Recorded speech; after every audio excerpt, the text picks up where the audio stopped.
ঠাকুর দেখতে যেতে পারোনি? যা, আগে যদি বলতে আমার সাথেই নিয়ে যেতাম। যাকে এখন আমার ভিডিওটা দেখো, তাহলেই ঠাকুর দেখাচ্ছি।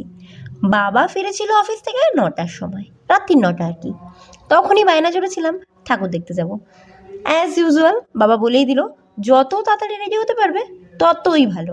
তার জন্য ওই যাই হোক তাই হোক করে একটা রেডি হয়ে নিয়েছি। এমন বলছি যেন অন্য সময় কত ভালো করে রেডি হই। যাকগে, বেরিয়ে পড়েছি। রাস্তাঘাট মোটামুটি ভোভা ফাঁকা।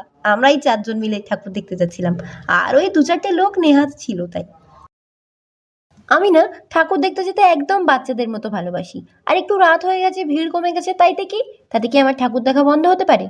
আবার যখন সাথে বাবা আছে, আমি তো বাড়ি থেকেই চিন্তা করে গিয়েছিলাম আইসক্রিম তো খেতেই হবে। এর জন্য আইসক্রিম কিনে নিয়ে রাম সীতা দেখে হনুমানজিকে প্রণাম করে সোজা বাড়ি এসেই রুটি আর কুমড়ো আলুর ছক্কা, আর সবশেষে সেই কিনে আনা আইসক্রিম হাতে গল্পের বই। এ পুরো স্বর্গীয় অনুভূতি।